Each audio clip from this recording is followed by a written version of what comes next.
9 décembre, Romains chapitre 14 à 16. Faites accueil à celui qui est faible dans la foi et ne discutez pas sur les opinions. Tel croit pouvoir manger de tout, tel autre qui est faible ne mange que des légumes.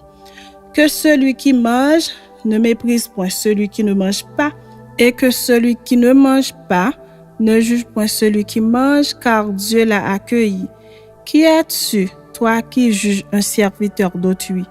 S'il se tient debout ou s'il tombe, cela regarde son maître. Mais il se tiendra debout, car le Seigneur a le pouvoir de l'affermir. Tel fait une distinction entre les jours, tel autre les estime tous égaux. Que chacun ait en son esprit une pleine conviction. Celui qui distingue entre les jours agit ainsi pour le Seigneur. Celui qui mange, c'est pour le Seigneur qu'il mange, car il rend grâce à Dieu. Celui qui ne mange pas, c'est pour le Seigneur qu'il ne mange pas, et il rend grâce à Dieu. En effet, nul de nous ne vit pour lui-même, et nul ne meurt pour lui-même. Car si nous vivons pour le Seigneur. Et si nous mourons pour le Seigneur. Soit donc que nous vivions, soit que nous mourions, nous sommes au Seigneur. Car Christ est mort et il a vécu, afin de dominer sur les morts et sur les vivants. Mais toi, pourquoi juges-tu ton frère? Ou toi, pourquoi méprises-tu ton frère? Puisque nous comparaîtrons tous devant le tribunal de Dieu. Car il est écrit, « Je suis vivant, dit le Seigneur, tout genou fléchira devant moi et toute langue donnera gloire à Dieu. » Ainsi chacun de nous rendra compte à Dieu pour lui-même. Ne nous jugeons donc plus les uns les autres, mais pensez plutôt à ne rien faire qui soit pour votre frère une pierre d'achoppement ou une occasion de chute.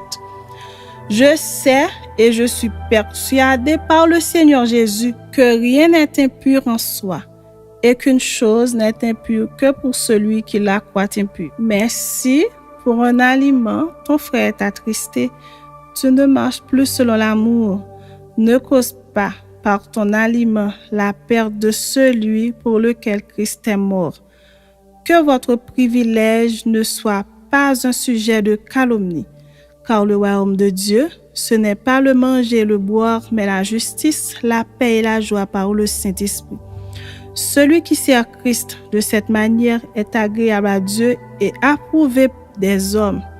Ainsi donc, recherchons ce qui contribue à la paix et à l'édification mutuelle. Pour un aliment, ne détruis pas l'œuvre de Dieu.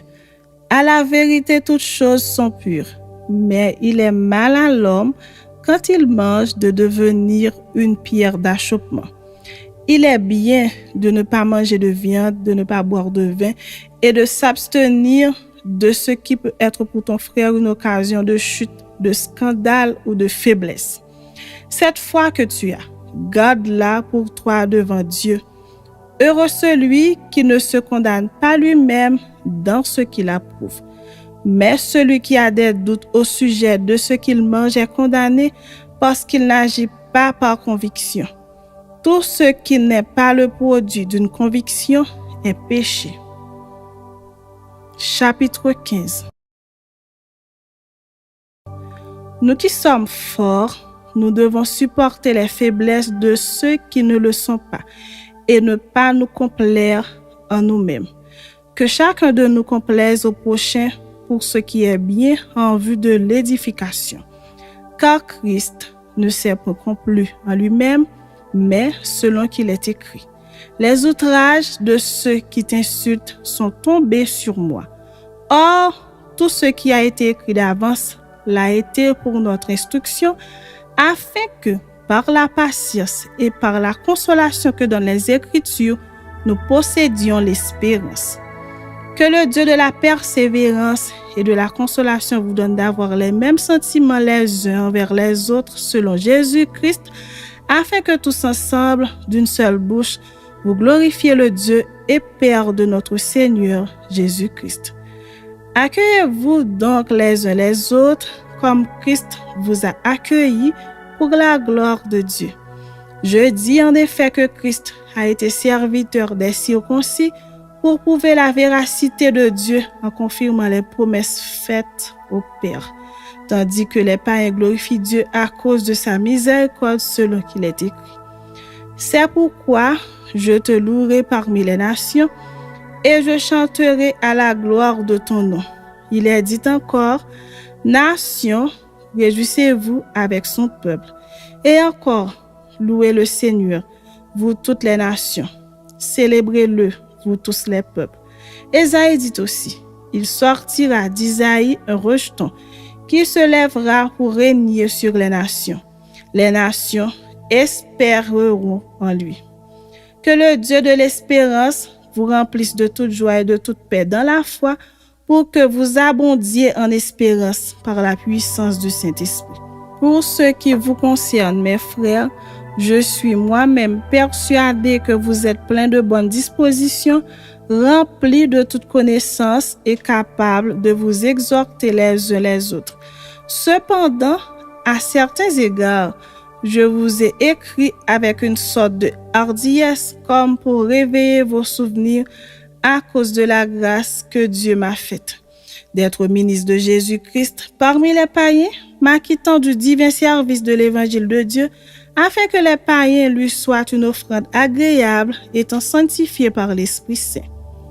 J'ai donc sujet de me glorifier en Jésus-Christ pour ceux qui regardent les choses de Dieu, car je n'oserais mentionner aucune chose que Christ n'ait pas faite par moi pour amener les païens à l'obéissance par la parole et par les actes, par la puissance des miracles et des prodiges, par la puissance de l'Esprit de Dieu, en sorte que, depuis Jérusalem et les pays voisins jusqu'en Illyrie, j'ai abondamment répandu l'évangile de Christ. Et je me suis fait honneur d'annoncer l'évangile là où Christ n'avait point été nommé, afin de ne pas bâtir sur le fondement d'autrui selon qu'il est écrit. Ceux à qui il n'avait point été annoncé verront, et ceux qui n'en avaient point entendu parler comprendront. C'est ce qui m'a souvent empêché d'aller vers vous. Mais maintenant, n'ayant plus rien qui me retienne dans ces contrées, et ayant depuis plusieurs années le désir d'aller vers vous, j'espère vous voir en passant quand je me rendrai en Espagne et y être accompagné par vous, après que j'aurai satisfait en partie mon désir de me trouver chez vous. Présentement, je vais à Jérusalem pour le service des saints, car la Macédoine et l'Achaïe ont bien voulu s'imposer une contribution en faveur des pauvres parmi les saints de Jérusalem. Elles l'ont bien voulu et elles le leur devaient, car si les païens ont eu part à leurs avantages spirituels, ils doivent aussi les assister dans les choses temporelles. Dès que j'aurai terminé cette affaire et que je leur aurai remis ces dons, je partirai pour l'Espagne et passerai chez vous. Je sais qu'en allant vers vous, c'est avec une pleine bénédiction de Christ que j'irai. Je vous exhorte, frères, par notre Seigneur Jésus-Christ et par l'amour de l'Esprit, à combattre avec moi en adressant à Dieu des prières en ma faveur, afin que je sois délivré des incrédules de la Judée et que les dons que je porte à Jérusalem soient agréés des saints, en sorte que j'arrive chez vous avec joie, si c'est la volonté de Dieu, et que je jouisse au milieu de vous de quelque repos. Que le Dieu de paix soit avec vous tous. Amen. Chapitre 16.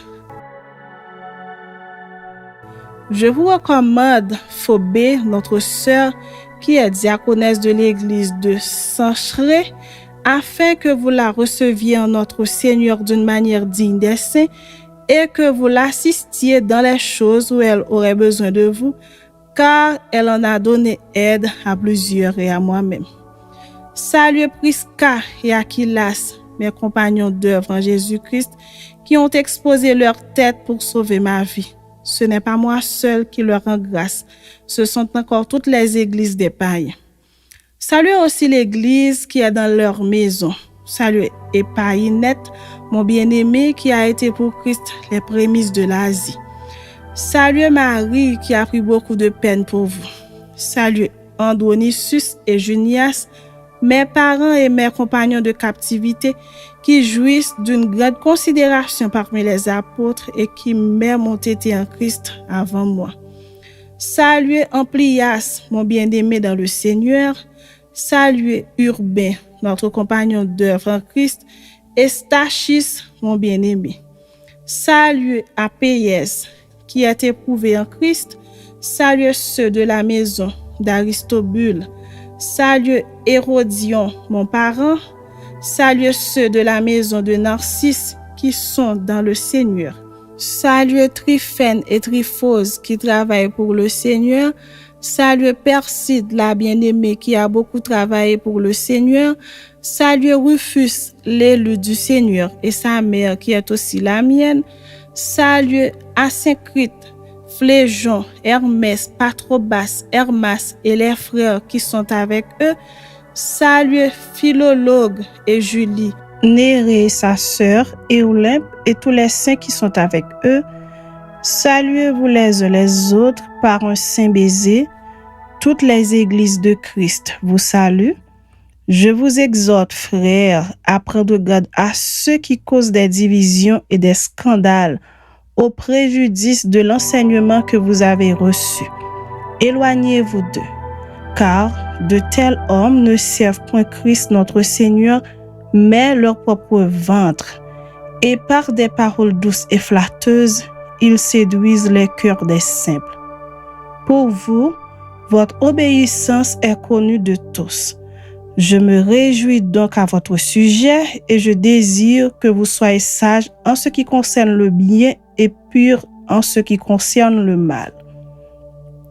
Le Dieu de paix écrasera bientôt Satan sous vos pieds.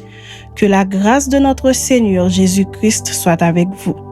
Timothée, mon compagnon d'œuvre, vous salue, ainsi que Lucius, Jason et Sosipater, mes parents. Je vous salue dans le Seigneur, moi, Tertius, qui ai écrit cette lettre. Gaius, mon hôte et celui de toute l'Église, vous salue. Éraste, le trésorier de la ville, vous salue, ainsi que le frère Quartus. Que la grâce de notre Seigneur Jésus-Christ soit avec vous tous. Amen. À celui qui peut vous affermir selon mon évangile et la prédication de Jésus-Christ, conformément à la révélation du mystère caché pendant des siècles, mais manifesté maintenant par les écrits des prophètes, d'après l'ordre du Dieu éternel, et porté à la connaissance de toutes les nations, afin qu'elles obéissent à la foi. À Dieu, seul sage, soit la gloire au siècle des siècles, par Jésus-Christ. Amen.